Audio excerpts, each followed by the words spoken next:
Hello guys, welcome to the channel TK channel.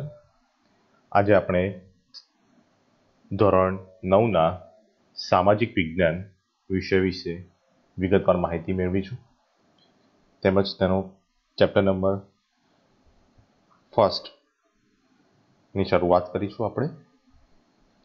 તો start કરીએ આપણે ચેપ્ટર નંબર ફર્સ્ટ, ભારતમાં બ્રિટિશ સત્તાનો ઉદય।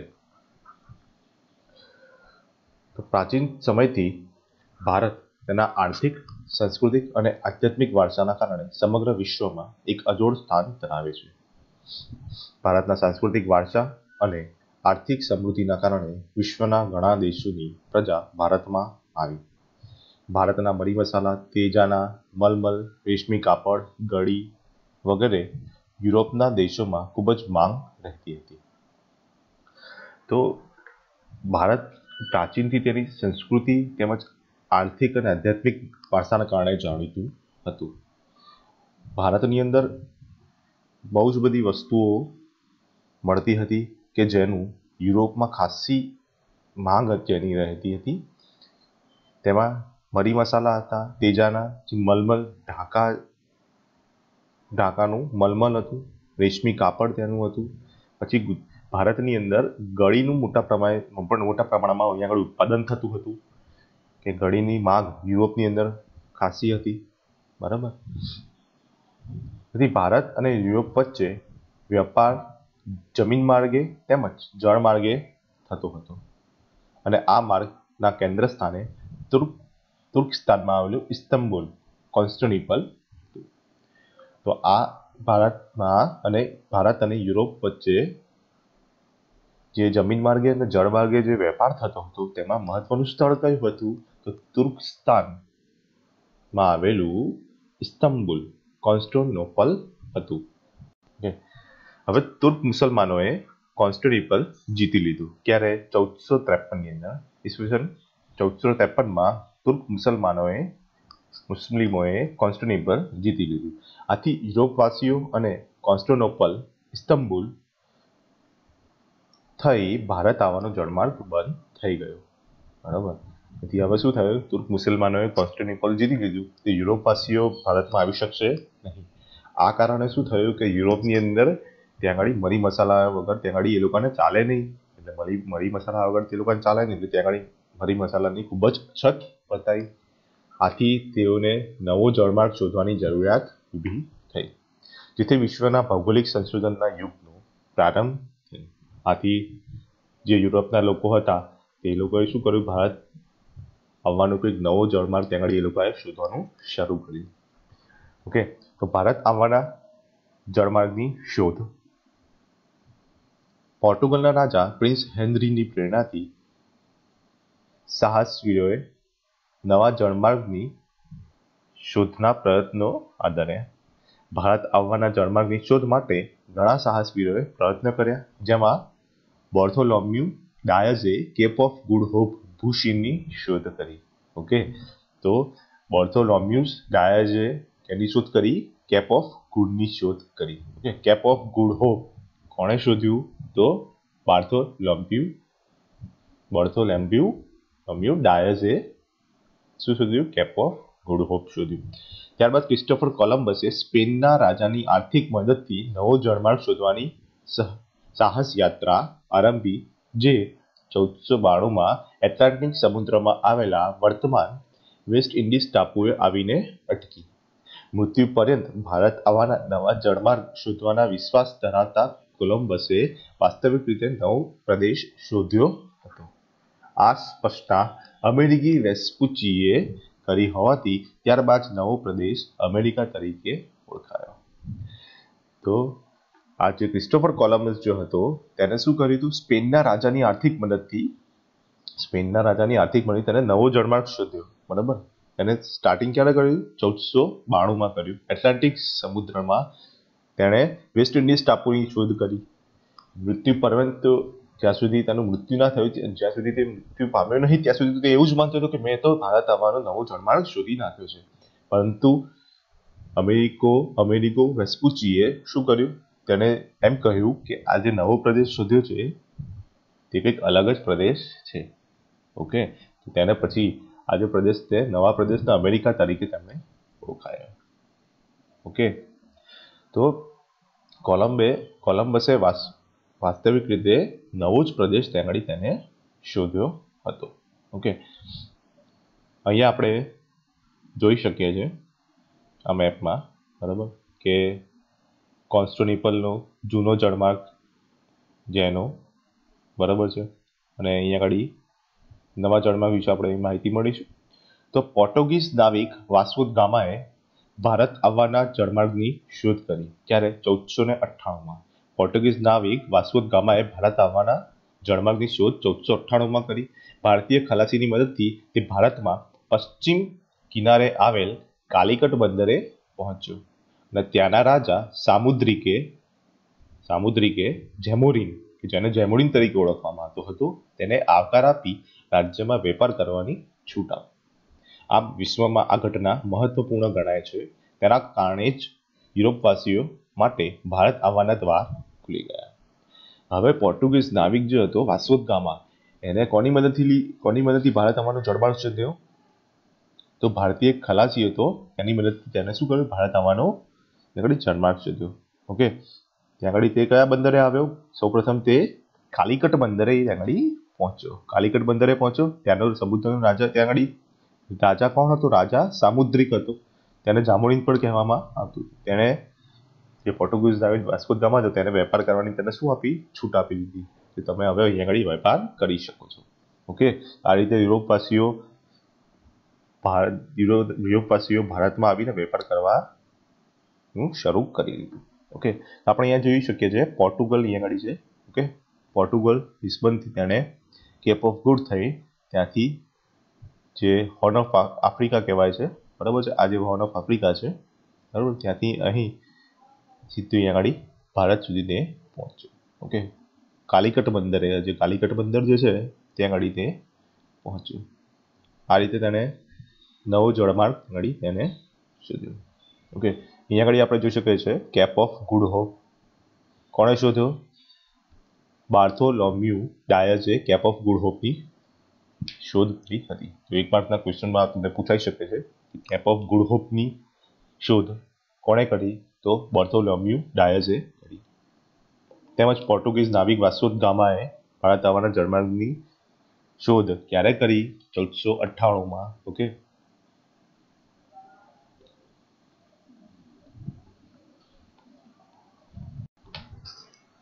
હવે આપણે જોઈશું ભારતમાં યુરોપિયન પ્રજાનું આગમન, અંગ્રેજોનું આગમન અને વેપારી મથકોની સ્થાપના વિશે. ભારત આવવાના જળમાર્ગની શોધ થયા બાદ ભારતમાં વેપાર કરવા સૌપ્રથમ પોર્ટુગીઝ ફિરંગી પ્રજા આવી. 100 વર્ષના સમયમાં પોર્ટુગીઝોએ દીવ, દમણ, ગોવા, કોચીન, મલાક્કા વગેરે પ્રદેશો પોતાના નિયંત્રણમાં લાવી દીધા. પોર્ટુગીઝોને વેપારમાં મળેલી સફળતાથી પ્રેરાઈને હોલેન્ડના ડચ, વાલંદાઓ અને ડેનમાર્કની ડેનિશ પ્રજા ભારતમાં વેપાર કરવા માટે આવી.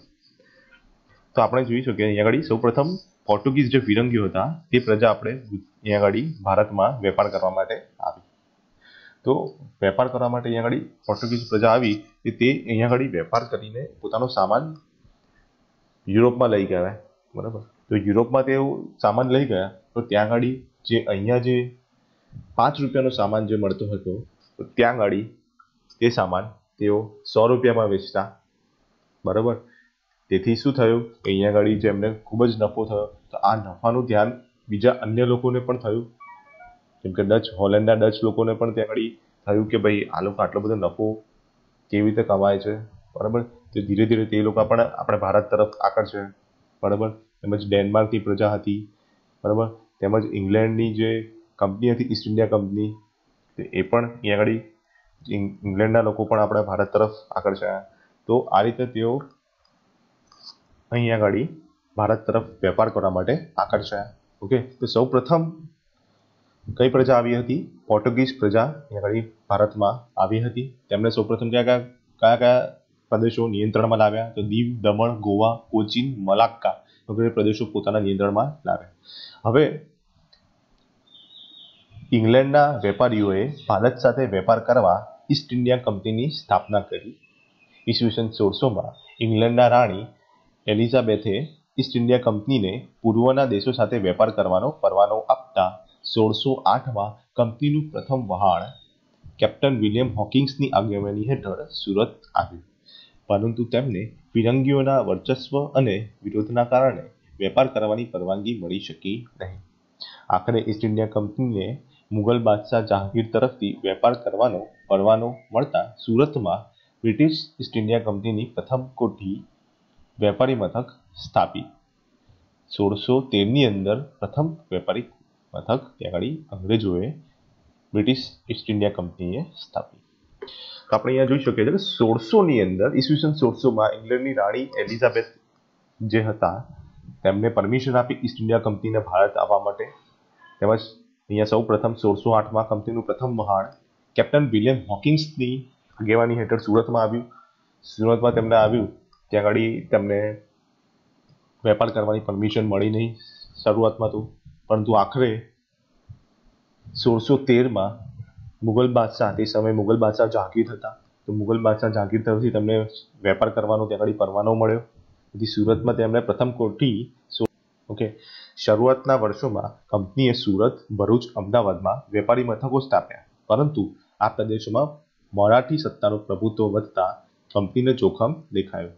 તેથી તેઓ દક્ષિણ અને પૂર્વ દિશામાં આગળ વધ્યા, જ્યાં તેમણે Machilipatnam, Saint George, Chennai, Fort William, કોલકાતામાં કોઠીઓ સ્થાપી અને મુંબઈ ખાતે વડુ મથક સ્થાપ્યું.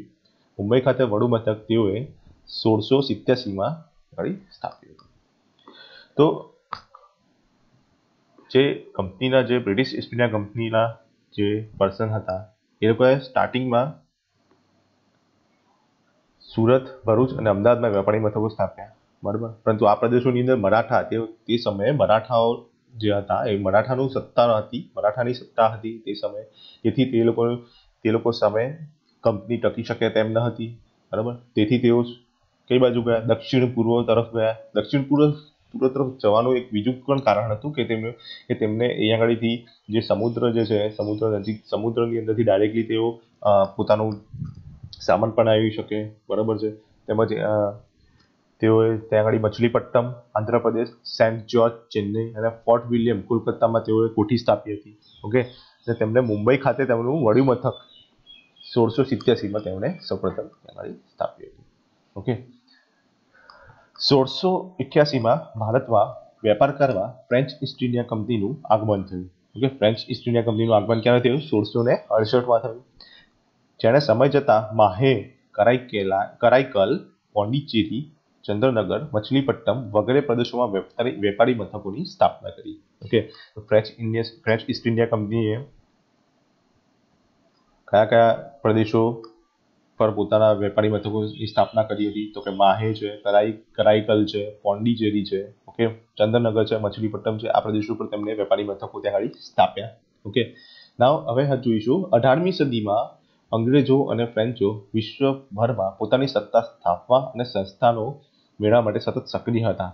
તેથી ભારતમાં પણ 1746થી 1763 દરમિયાન આ બંને બ્રિટિશ ઈસ્ટ ઇન્ડિયા કંપની અને ફ્રેન્ચ ઈસ્ટ ઇન્ડિયા કંપની વચ્ચે સત્તા સ્થાપવા 3 કર્ણાટક વિગ્રહ થયા, જેમાં ફ્રેન્ચ ઈસ્ટ ઇન્ડિયા કંપનીનો પરાજય થતા બ્રિટિશ ઈસ્ટ ઇન્ડિયા કંપનીનો રાજ્ય વિસ્તારનો માર્ગ મોકળો થયો.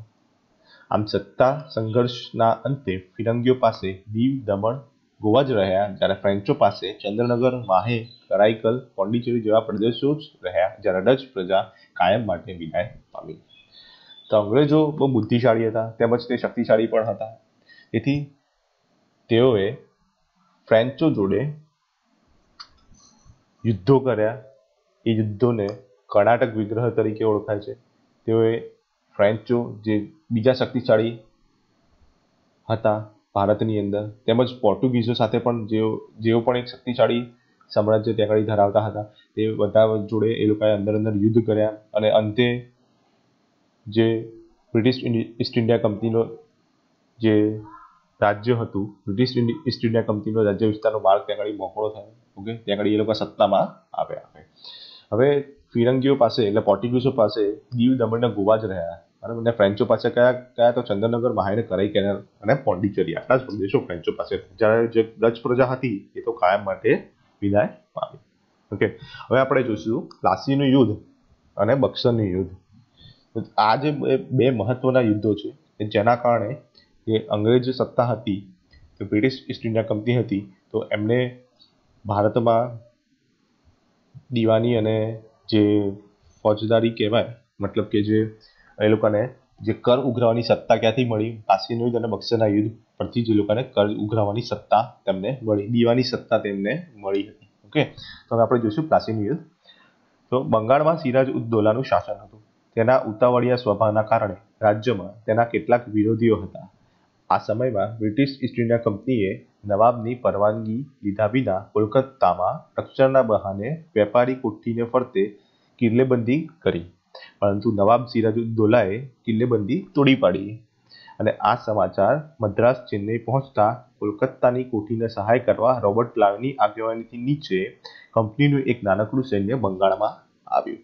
ઓકે, તો શું કહે છે કે સિરાજ ઉદ દૌલાનું બંગાળમાં તેમનું શાસન હતું, બરાબર. તેના કેટલાક વિરોધી પણ હતા, બરાબર. રાજા હોય એટલે રાજાના કેટલાક વિરોધી પણ ત્યાં હોય જ. ઓકે, આ સમયે બ્રિટિશ ઈસ્ટ ઇન્ડિયા કંપનીએ નવાબની પરવાનગી લીધા વિના કલકત્તાની અંદર રક્ષણના બહાને જે વેપારી કોઠી જે ત્યાં હતી તેની ફરતે એ લોકોએ કિલ્લેબંધી કરી. ઓકે, તો સિરાજ ઉદ દૌલાએ ક્રોધે ભરાયો, તેને શું કર્યું? જે કિલ્લેબંધી હતી એને તોડી પાડી. ઓકે, આ કિલ્લેબંધી તોડી પાડી. તેમજ એક અન્ય ઘટના પણ બની હતી કે જેની અંદર સિરાજ ઉદ દૌલાએ જે અંગ્રેજો જે હતા એમને એક કાળ કોઠડીમાં, બધા જે અંગ્રેજો હતા એ લોકોને, જેટલા અંગ્રેજ સૈનિકો હતા એ લોકોને કાળ કોઠડીમાં ભરીને એ લોકોને એક જ કાળ કોઠડીમાં બહુ જ બધા અંગ્રેજો તે લોકોને રાખ્યા હતા અને બધાને મારી નાખ્યા હતા. તો આ બધી ઘટના પણ એક બની હતી, બરાબર. તો આ સમાચાર જે હતા એ મદ્રાસ, ચેન્નઈ પહોંચતા કલકત્તાની જે કોઠી જે હતી તેને સહાય કરવા રોબર્ટ ક્લાઇવની આગેવાની હેઠળ એક નાનકડું સૈન્ય બંગાળની અંદર આવ્યું હતું. ઓકે, તો ઈસ્ટ ઇન્ડિયા કંપનીનું સૈન્ય શક્તિશાળી હોવા છતાં નવાબના સૈન્યને પરાજય આપવાનું સરળ ન લાગતા રોબર્ટ ક્લાઇવે દગાખોરીનો આશરો લીધો. અંગ્રેજો જે હતા એ ષડયંત્ર ઘડીને એને શું કર્યું? સિરાજ ઉદ દૌલાને તે ઘડી મારી નાખ્યો હતો. તો નવાબને પરાજય આપવા માટે ષડયંત્ર ઘડી કાઢવામાં આવ્યું, જેમાં સેનાપતિ મીર જાફર શેઠ અમીચંદને કાવતરામાં સામેલ કર્યા અને કંપનીને નવાબ કંડગત કરે છે એવા બહાના નીચે પ્લાસી નામના ગામ પાસે મેદાનમાં યુદ્ધ જાહેર કર્યું.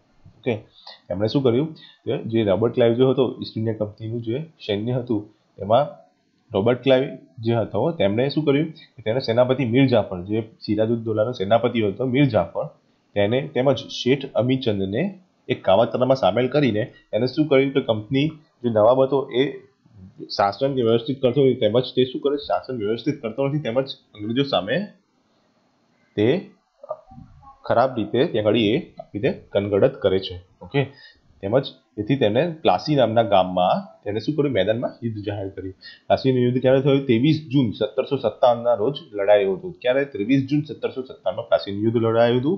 તેમજ પ્લાસીનું મેદાન મુર્શિદાબાદ, પશ્ચિમ બંગાળથી આશરે 38 કિલોમીટર દૂર અંતરે આવેલ છે. પૂર્વ યોજના અનુસાર મીર જાફર યુદ્ધમાં નિષ્ફળ રહ્યો. જે સેનાપતિ હતો મીર જાફર એ શું રહ્યો? નિષ્ફળ રહ્યો.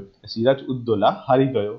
ઓકે, તો ક્લાઇવના કાવતરાથી પ્લાસીનું યુદ્ધ માત્ર અડધા જ દિવસમાં પૂર્ણ થઈ ગયું.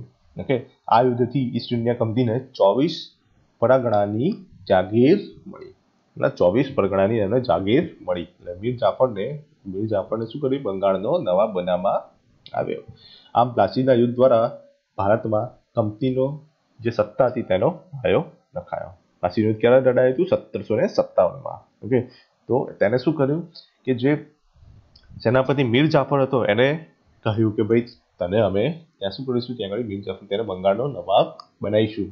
ઓકે, એમ કરીને તેને શું કર્યું? ફોડી લીધો. ટૂંકમાં કહીએ તેને શું કર્યું? ફોડી લીધો. એટલે આખું યુદ્ધ થયું. તેની અંદર શું થયું કે જે સિરાજ ઉદ દૌલા હતો એની હાર થઈ અને કંપનીને શું કર્યું? એને કંપનીને ફાયદો થયો. શું ફાયદો થયો? કે 24 પરગણાની જાગીર તેને મળી ગઈ અને તે હવે મુક્ત રીતે ત્યાં આગળ વેપાર કરી શકે. બંગાળમાં તે મુક્ત રીતે વેપાર પણ કરી શકતા હતા. હવે બીજું છે બક્સરનું યુદ્ધ. તો બક્સરનું યુદ્ધ શા કારણે લડાયું હતું તેના વિશે આપણે અહીંયા માહિતી મળીશું. તો અંગ્રેજોએ મીર જાફરને બંગાળના નવાબ બનાવી તેની પાસેથી જુદા જુદા બહાનાની જે પુષ્કળ ધન મેળવ્યું અને વધુ અધિકારો મેળવવાની લાલચમાં ઈસ્ટ ઇન્ડિયા કંપનીએ મીર જાફરને ખસેડી મીર કાસિમને બંગાળનો નવાબ બનાવ્યો. ઓકે, તો વધુ અધિકારો તેમને મેળવવા માટે શું કર્યું? મીર જાફરને ભાઈ હટા, ચાલ ભાઈ હવે તું બેસી જા, હવે તારી જગ્યાએ અમે બીજાને મીર જાફરને ખસેડી તેમને મીર કાસિમને બંગાળનો નવાબ તેમને બનાવી દીધો. ઓકે, હવે કંપની માટે મીર કાસિમ તો મીર જાફર કરતાં પણ બહુ વધારે પડતો મહત્વાકાંક્ષી સાબિત થયો. ઓકે, જે કંપની માટે મીર કાસિમ તો મીર જાફર કરતાં પણ વધારે મહત્વાકાંક્ષી સાબિત થયો, તેને કે ભાઈ ના હું તો આ બધી વસ્તુ સહન નહીં કરું, મારે વધારે ધન તમારે, હું તમને વધારે ધન આપી શકું તેમ નથી. બરાબર, તેથી મીર કાસિમનો કંપનીને ડર લાગ્યો અને તેથી મીર કાસિમને ઉઠલાવીને ફરીથી મીર જાફરને નવાબ બનાવવામાં આવ્યો. ઓકે, તો ફરીથી જોઈ લો કે મીર જાફર જે છે, મીર જાફર બંગાળનો નવાબ બન્યો હતો. ઓકે, પછી મીર જાફરને હટાવીને કોણ લાવ્યા? મીર કાસિમ લાવ્યા. અહીંયા કન્ફ્યુઝ થવાનું નથી, મીર જાફરની જગ્યાએ મીર કાસિમ આવ્યો અને ફરીથી પછી મીર કાસિમને હટાવીને મીર જાફર લાવ્યા. જો દોસ્તો અહીંયા કઈ કન્ફ્યુઝ થતા નહીં. મીર જાફર શરૂઆતમાં હતું, એના પછી મીર કાસિમ આવ્યો, મીર કાસિમ પછી ફરી પાછો મીર જાફર આવ્યો. ઓકે, તેથી મીર કાસિમને ઉઠલાવી ફરીથી મીર જાફરને નવાબ બનાવ્યો.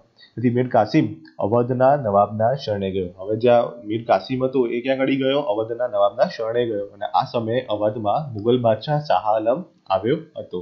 આથી ત્રણેય સંયુક્ત રીતે કંપનીનો સામનો કરવાનો નિર્ણય કરી કંપની સામે યુદ્ધ જાહેર કર્યું. કોણે કોણે યુદ્ધ જાહેર કર્યું? તો મીર કાસિમ પ્લસ અવધના નવાબ પ્લસ મુગલ બાદશાહ શાહ આલમ, આ ત્રણની જે સેના હતી તેણે અંગ્રેજ ઈસ્ટ ઇન્ડિયા કંપની સામે તેની સામે શું કર્યું? યુદ્ધ જાહેર તેમણે કર્યું. પછી કયા સ્થળે? બક્સરના સ્થળે. ઓકે, બક્સર મુકામે સંયુક્ત સેનાની સામે ઈસ્ટ ઇન્ડિયા કંપનીએ યુદ્ધ કર્યું. ઓકે, 22 ઓક્ટોબર 1764ના સમયમાં, 22 ઓક્ટોબર 1764માં, જેમાં સંયુક્ત સેનાનો પરાજય થતા કંપનીને બંગાળ, બિહાર અને ઓડિશાની દીવાની સત્તા તે મળી. ઓકે, અંગ્રેજોએ તે સમયે બક્સરના યુદ્ધમાં બહુ જ સારી રીતે લડ્યા હતા. તેમાં જે મીર કાસિમ હતો એ નાસી ગયો, તે હારી ગઈ. જે આખી સેના હતી તે હારી ગઈ અને જે અંગ્રેજો હતા એ મજબૂત થયા. હવે તેથી તેમને લોકોને બંગાળ, બિહાર અને ઓડિશાની દીવાની સત્તા પણ મળી ગઈ. હવે એ લોકોના જે વિસ્તાર હતો તેમાં વધારો થયો. બંગાળ, બિહાર અને ઓડિશા ત્રણની જે દીવાની સત્તા તેમને મળી ગઈ. ઓકે, કંપનીના શાસનનો વિકાસ. ઓકે, હવે અંગ્રેજ સરકારે નિયામક ધારો 1773 કે જે કાયદા પ્રમાણે બંગાળના ગવર્નરને ગવર્નર જનરલ બનાવીને કંપનીના વેપારી અને રાજકીય હિતો તથા પ્રવૃત્તિઓને તેના સીધા અંકુશ નીચે મૂક્યા અને તેના નીચે મુંબઈ, મદ્રાસના ગવર્નર અને તેને કાઉન્સિલને મૂકવામાં આવી. હવે અંગ્રેજો તો અહીંયા આગળ હવે રાજ કરતા થઈ ગયા. ઓકે, હવે ધીરે ધીરે શું કરે છે? તે લોકો પોતાના શાસનની અંદર થોડો ઘણો વિસ્તાર કરે છે અને પોતાના શાસનને વ્યવસ્થિત બનાવે છે. તે માટે તે લોકોએ શું કર્યું? કંપનીના શાસનની અંદર અમુક કાયદાઓ લાવ્યા. ઓકે, તે કાયદા વિશે આપણે અહીંયા આગળ જોઈએ છે. સૌથી પહેલા નિયામક ધારો લાવ્યા 1773માં. ઓકે, એ શું કરે છે? જે કાયદા પણ બંગાળના ગવર્નરને ગવર્નર જનરલ બનાવી દે છે. બંગાળનો ગવર્નર હતો તેને ગવર્નર જનરલ બનાવી દે છે. તે થોડુંક ઉપરનું પોસ્ટ આપે છે. તેમજ તેના જેના જે અધિકારો હતા તે પણ થોડા વધારવામાં આવે છે. ઓકે, તો કંપનીના વેપારી અને રાજકીય હિતો તથા પ્રવૃત્તિઓને સીધા અંકુશ નીચે મૂક્યા. તેમજ તેના નીચે જેના મહત્વના સ્થળ હતા મુંબઈ, મદ્રાસ, એના ગવર્નર પણ તેના નીચે જ કામ કરે છે. પણ બંગાળનો ગવર્નર જનરલ હતો એના નીચે જ મુંબઈ અને મદ્રાસના ગવર્નરો અને તેની કાઉન્સિલને રાખવામાં આવ્યા. આ રીતે વોરન હેસ્ટિંગ્સ ભારતનો પ્રથમ ગવર્નર જનરલ બન્યો. તો ભારતનો પ્રથમ ગવર્નર જનરલ કોણ બન્યો? તો પ્રશ્ન પૂછાય આ રીતનો, તેમાં જવાબ આવશે શું આવશે? વોરન હેસ્ટિંગ્સ આવશે. તેના સમયમાં મરાઠાઓ સાથે પ્રથમ મરાઠા વિગ્રહ અને મૈસૂરના હૈદર અલી સાથે દ્વિતીય મૈસૂર વિગ્રહ થયા. કોના સમયમાં? વોરન હેસ્ટિંગ્સના સમયમાં. હેસ્ટિંગ્સ જે હતો, વોરન હેસ્ટિંગ્સ એ બહુ મહત્વાકાંક્ષી રાજા હતો. તે કંપનીનો શું કરતો હતો? વિસ્તાર એમનો વધારવા માટે પ્રયત્ન કરતો હતો. તેથી તેમણે મરાઠાઓ સાથે પ્રથમ મરાઠા વિગ્રહ થયા. તેમજ મૈસૂરના હૈદર અલી જે હતો, ટીપુ સુલતાનના જે વંશજો કહેવાય છે એમાંના એક હતા. ટીપુ સુલતાનના જે એમના જે દાદા પરદાદા જે કહેવાય, બરાબર છે, તે રીતે ત્યાં આગળ મૈસૂરના હૈદર અલી થયા. દ્વિતીય મૈસૂર વિગ્રહ થયા. ઓકે, એની સાથે મૈસૂર વિગ્રહ થયા. આ બંને સત્તાઓને એક સાથે તેમનો સામનો કરતા ઈસ્ટ ઇન્ડિયા કંપનીની મુશ્કેલીઓ વધી ગઈ. બરાબર, અને વોરન હેસ્ટિંગ્સ બાદ ગવર્નર જનરલ તરીકે કોર્નવોલિસ આવે. ઓકે, વોરન હેસ્ટિંગ્સ પછી કોણ ગવર્નર જનરલ આવે? કોર્નવોલિસ આવે. તેના સમયમાં મૈસૂરના વાઘ તરીકે જાણીતા ટીપુ સુલતાન સાથે ત્રીજો મૈસૂર વિગ્રહ થયો. ઓકે, તો અહીંયા આગળ ટીપુ સુલતાન સાથે ત્યાં આગળ કયો છે ત્રીજો મૈસૂર વિગ્રહ થયો. મૈસૂરના વાઘ, ટીપુ સુલતાન શું કેના તરીકે ઓળખાતો હતો? મૈસૂરના વાઘ તરીકે ઓળખાતો. ટીપુ સુલતાને અરબા કંપનીએ મરાઠા અને નિઝામની મદદ લીધી, તેમજ ત્રણેયની સંયુક્ત સેના સામે ટીપુ સુલતાનની હાર થઈ અને છેલ્લે સંધિ સ્વીકારવાની ફરજ બની. ઓકે, ટીપુ સુલતાન જે હતો તેણે પોતાના સૈન્યને ખૂબ જ આધુનિક બનાવ્યું હતું. તેણે મિસાઇલ જે હતી, મિસાઇલોની પણ તેને ભારતમાં લાવવાની કોશિશ કરી હતી. મિસાઇલ ટેકનોલોજી કહેવાય છે. તે શું કરતો, જે રોકેટ હતા, તો રોકેટની પાછળ તે પોતાની તલવાર લગાવી દેતા, બરાબર, અને એ આવી રીતે રોકેટને સેના વચ્ચે ફેરવતા, એટલે ત્યાં આગળ વધારેમાં વધારે સામેની સેનાને નુકસાન થાય. આ રીતનું તે લોકો ટીપુ સુલતાને અરેન્જમેન્ટ કર્યું, બરાબર. તો આ જે આધુનિક લશ્કર ટીપુ સુલતાન સમયમાં અસ્તિત્વમાં આવ્યું હતું. આધુનિક લશ્કર માટે ટીપુ સુલતાન જે હતો એ ફ્રેન્ચ લોકો જો હતા તેમની જોડેથી મદદ લેતો, તેમજ ઘણા બધા બહારના જે દેશોના જે તે સમયના જે રાજાઓ હતા તેમની પાસેથી પણ તે મદદ લેતો હતો. ઓકે, તો આ રીતના આપણે ટીપુ સુલતાનનું કંઈક હિસ્ટ્રી છે. ઓકે, આ ફક્ત જાણકારી માટે છે. ઓકે, હવે કોર્નવોલિસ બાદ સર જ્હોન શોર ગવર્નર જનરલ બન્યો. તેણે અપનાવેલી તટસ્થતાની નીતિના કારણે ઈસ્ટ ઇન્ડિયા કંપનીની પ્રતિષ્ઠા એક બાજુ ઘટી તો બીજી બાજુ મરાઠાઓ વધુ શક્તિશાળી બન્યા.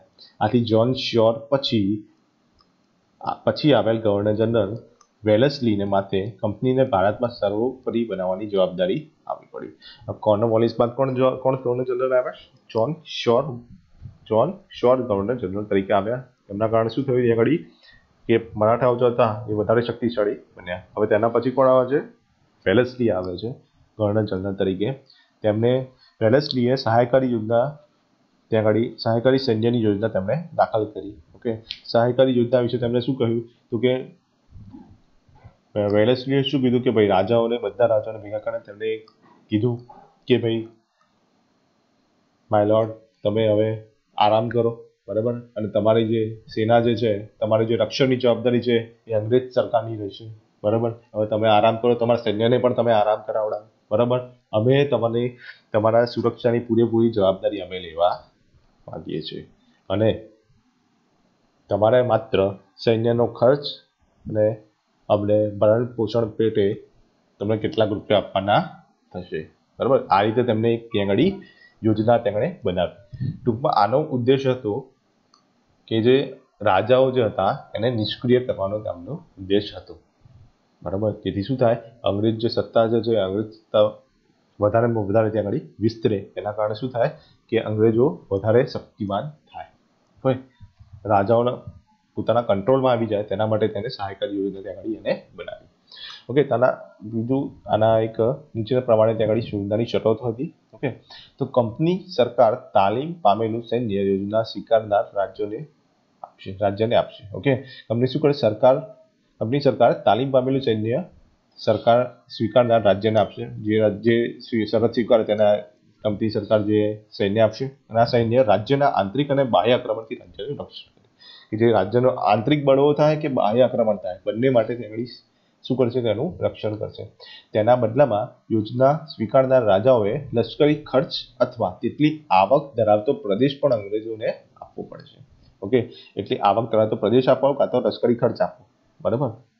તો કંપનીની પરવાનગી વિના રાજ્ય અન્ય રાજ્ય સાથે યુદ્ધ કે સંધિ કરી શકશે નહીં. ઓકે, કંપનીની પરવાનગી વગર તે શું કરી શકે? બાળકોની જગ્યાએ યુદ્ધ પણ નહીં કરી શકે કે સંધિ પણ નહીં કરી શકે. હવે કશું તમારે રાજાઓને કીધું તમારે કશું કરવાનું, તમારે ખાલી શાંતિથી બેસીને રાજ કરો. શું રાજ કરે? બધી સત્તા તો કોણે લઈ લીધી? અંગ્રેજોએ લઈ લીધી. ઓકે, પછી રાજ્યના દરબારમાં એક અંગ્રેજ પ્રતિનિધિ રાખવો, અને અન્ય વિદેશીને પોતાના રાજ્યમાં નોકરીએ રાખવો નહીં. ઓકે, તેમજ આ યોજના અપનાવેલા રાજ્યો અથવા શાસકો કયા છે? નિઝામ છે, મૈસૂર છે, અવધ છે, ગાયકવાડ છે, સિંધિયા છે, ભોસલે છે, હોલકર છે. ઓકે, આ લોકોએ ત્યાં આગળ શું કર્યું? આ લોકોએ આ યોજના તે લોકોએ અપનાવી. તેમજ તેમને ક્યાં આગળ આપણે જોઈએ, અન્ય વિદેશીઓને પોતાના રાજ્યમાં નોકરીએ રાખવો નહીં. અન્ય જે પોર્ટુગીઝો હતા, ફ્રેન્ચો હતા, એ લોકોને ત્યાં આગળ શું કરવું? એ લોકોને રાજ્યમાં રાખવાનો નહીં.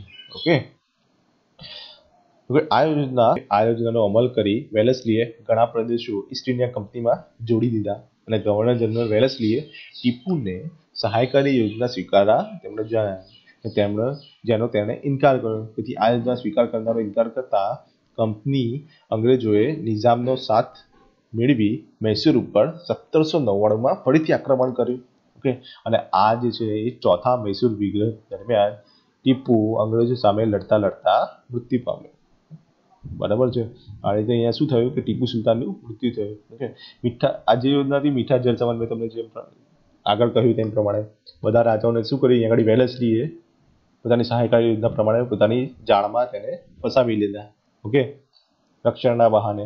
ઓકે, આમ શું કર્યું, ગવર્નર જનરલ વેલેસ્લીએ ટીપુને પણ એમ કીધું તમે સહાયકારી યોજના સ્વીકારો. પણ ટીપુ સુલતાન કે ના ભાઈ, હું તો તમારી સહાયકારી યોજના સ્વીકારીશ નહીં, હું તમારી જે ચાલ છે એ સમજી ગયો છું.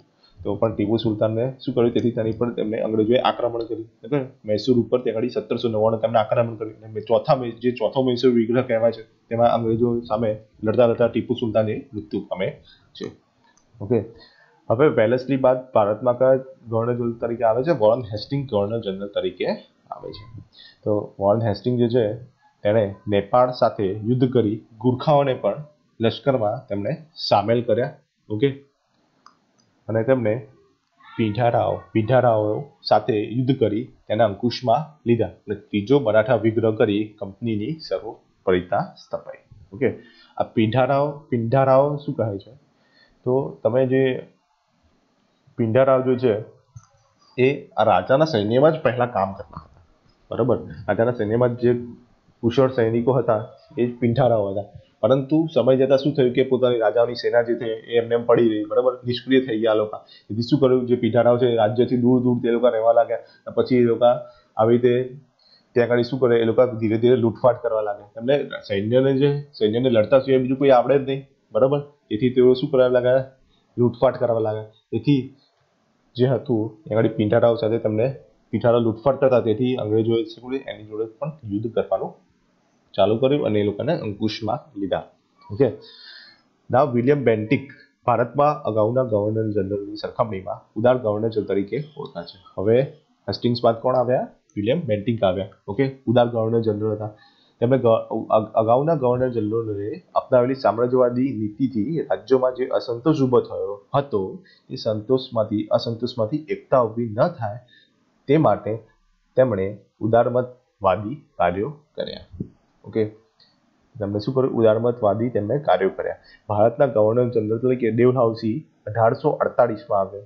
તે ઉગ્ર સામ્રાજ્યવાદી માનસ ધરાવતો હતો. તેને સામ્રાજ્યવાદી નીતિને પોષવા અને કંપનીના રાજ્ય વિસ્તાર વધારવા જીત, જપ્તી અને ખાલસા નીતિ તેણે અપનાવી. ઓકે, જીત, જપ્તી અને ખાલસા નીતિ કોણે અપનાવી? તો ડેલહાઉસી. ઓકે, બેન્ટિક બાદ કોણ આવ્યો? ડેલહાઉસી 1848માં આવ્યો. તેમણે શું કર્યું, સામ્રાજ્યવાદી નીતિ અપનાવવા લાગ્યો. ઓકે, આ જે હતો એ સહાયકારી યોજનાથી, જે વેલેસ્લીની સહાયકારી યોજના હતી તેના પણ એક સ્ટેપ વધારે એને ડેલહાઉસી લઈને આવે. ઓકે, તેને શું કર્યું, તો ખાલસા કરી દીધું. કોઈ પણ રાજ્ય હોય કે જેનો કોઈ પૌત્ર નથી, જેનો કોઈ પુત્ર જ નથી, એવા રાજ્યો તેને ખાલસા કરવા લાગ્યા. ઓકે, ભાઈ તમારે પુત્ર નથી, કોઈ રાજ્ય તમારે પુત્ર નથી, તો આ રાજ્ય હવે ચાલશે નહીં, તમારે અમને અંગ્રેજોને આપવું પડશે. તે રીતે મને એને શું કર્યું, ખાલસા કરી નાખ્યું. ખાલસા કરે મતલબ કે એ રાજ્ય પોતાના હસ્તકમાં લઈ લે.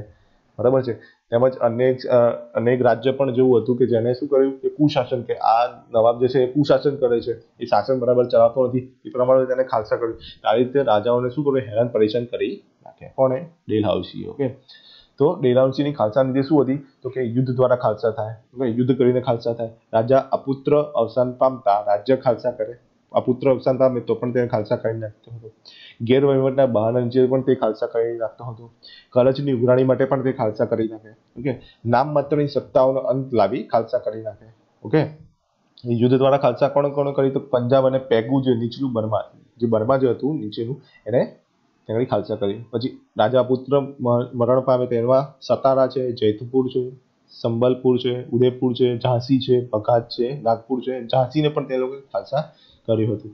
ગેરવહીવટના બહાના નીચે ખાલસાની અંદર ગેરવહીવટના બહાના નીચે અવધના નવાબને તેને ઉઠાડી મૂક્યો હતો. ઓકે, અવધના નવાબને ગેરવહીવટના ખાલસા નીચે તેને ત્યાં આગળ એને ખાલસા કર્યું હતું. કરજની ઉઘરાણી તળે નિઝામનો વરાળ પ્રદેશ ત્યાં આગળ એને પડાવી લીધો હતો. જે એ તેને શું કર્યું હતું કે ભાઈ તમારે અંગ્રેજ સરકારનું સૈન્ય તમે રાખો છો, પણ એનું તમે ત્યાં આગળ એને શું કર્યું, ત્યાં આગળ તમારે એની જોડે સરકારને ચૂકવવા માટે પૈસા નથી. અંગ્રેજ સરકારને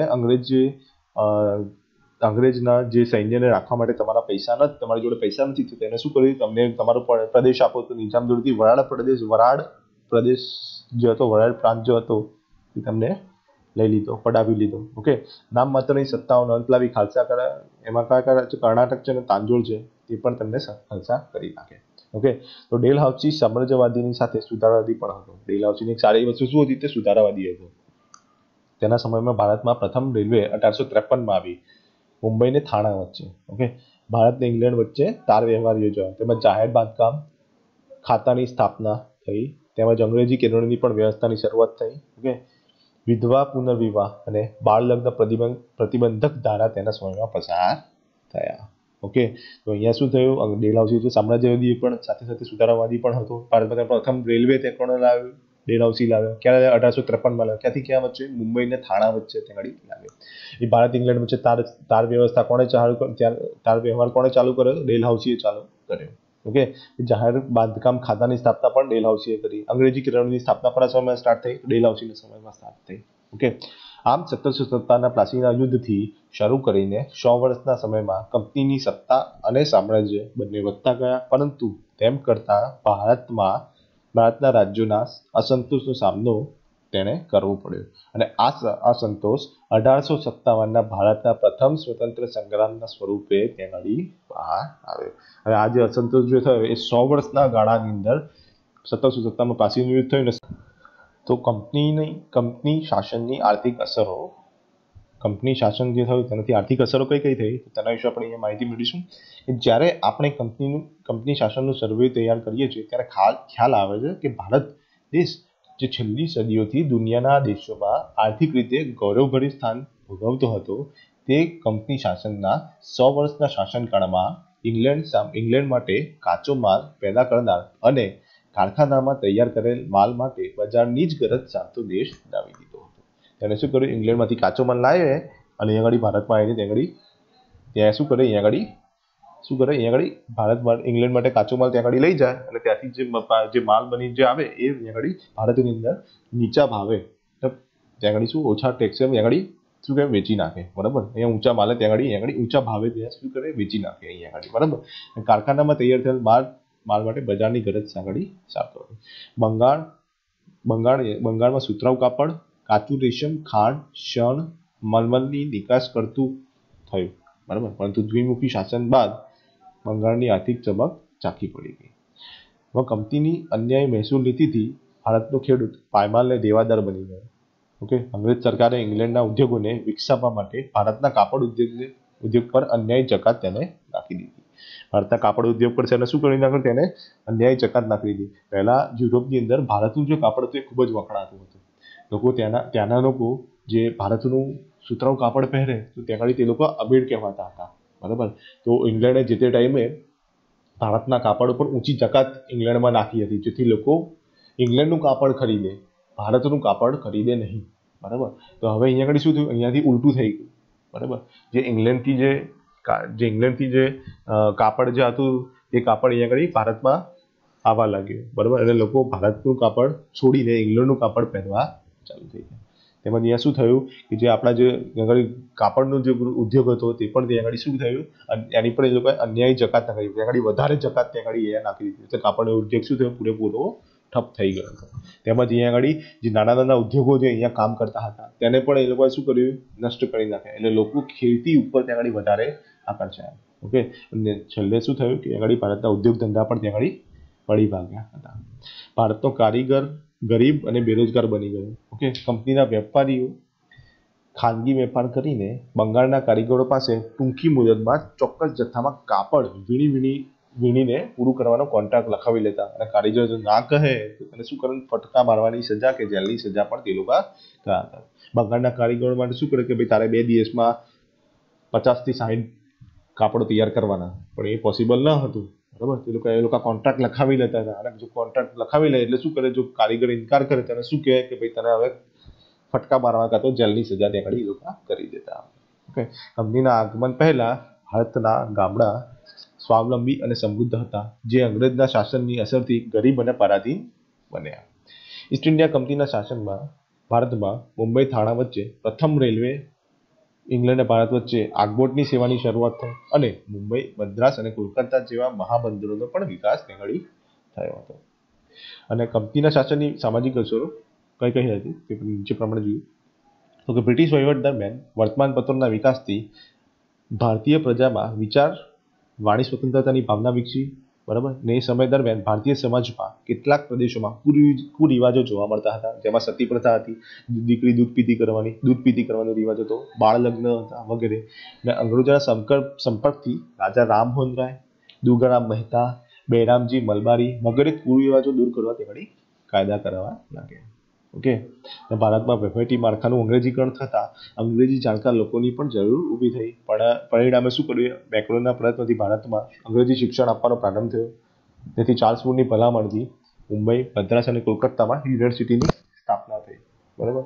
અંગ્રેજી શિક્ષણના કારણે ભારતમાં અંગ્રેજી જાણનાર વર્ગ ઉત્પન્ન થયો અને સમય જતાં તેને સુધારાવાદી આંકડીઓ કરી સુધારાની પ્રક્રિયાને પણ વેગ આપ્યો. અહીંયા જે પહેલા આપણે ઘણા કુરિવાજો હતા, જેમાં સતી પ્રથા હતી. સતી પ્રથામાં શું હતું કે પતિના મૃત્યુ બાદ જે પત્ની હતી તેને ચિતામાં સતી થઈ જવું પડતું હતું, બરાબર. તેમજ દીકરીને દૂધ પીતી કરવા, જો દીકરી આવે તેને શું કર્યું હતું? એક મોટા તપેલીમાં કે મોટામાં એક વાસણની અંદર દૂધ મૂકીને એ દૂધની અંદર દીકરીને મૂકીને એને મારી નાખવામાં આવતી, બરાબર છે. બાળ લગ્ન કરવામાં હતા, બરાબર. તે રીતે આ બધા જે કુરિવાજો હતા તેને દૂર કરવા માટે પણ અમુક એક વર્ગ ઉત્પન્ન થયો હતો.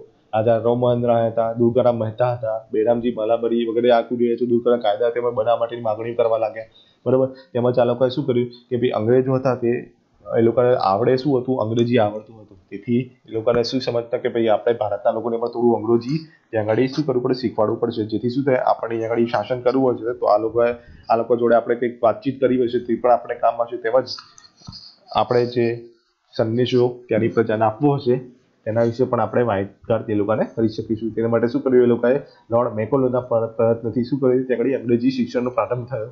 ઓકે, તેમજ ચાર્લ્સ વુડની ભલામણથી મુંબઈ, મદ્રાસ અને કોલકાતામાં યુનિવર્સિટીની પણ સ્થાપના ત્યાં આગળ થઈ. આના કારણે શું થયું? કે અંગ્રેજી જાણકાર એક વર્ગ ઉત્પન્ન થયો. ઓકે, તેથી તેઓ શું કરતા? સમય જતા તે લોકો તે સુધારાવાદી માગણીઓ કરવા લાગ્યા. ઓકે, ઉપસંહાર. તો આમ ઈસ્ટ ઇન્ડિયા કંપની ભારતની સમૃદ્ધિ અને વેપારથી આકર્ષાઈને ભારત આવ્યા હતા અને ભારતમાં કંપનીના શાસનને પરિણામે રાજકીય, આર્થિક, સામાજિક, સાંસ્કૃતિક ક્ષેત્રે સારી નરસી અસરો પણ ઊભી થઈ હતી. કંપનીએ ભારતના ભોગે ઇંગ્લેન્ડને સમૃદ્ધ કરવાની નીતિ અપનાવી અને ભારતમાં આવી પોતાના લાભ માટે જે વ્યવસ્થામાં સંસ્થાગત સુધારા કર્યા તેનાથી ભારતને પરોક્ષ રીતે લાભ પણ થયો હતો. ઓકે, આ રીતે આપણે કંપનીના શાસન વિશે આગળ માહિતી મળી. ઓકે, આશા રાખું છું આપને વિડીયો ગમ્યો હશે. ઓકે, તો હવે નેક્સ્ટ વિડીયોમાં આપણે ચેપ્ટર 2 વિશે માહિતી મેળવીશું. ઓકે, પ્લીઝ સબસ્ક્રાઈબ કરો ચેનલને, લાઈક કરો અને બને તેટલું આ વિડીયોને શેર કરો, જેથી જે લોકો અત્યારે ઘરે બેઠા છે તેમને પણ આ વિડીયો મારફતે જે સ્ટુડન્ટ્સને લાભ થાય અને તેઓ પોતાની અભ્યાસ ચાલુ રાખે. Okay, thank you very much.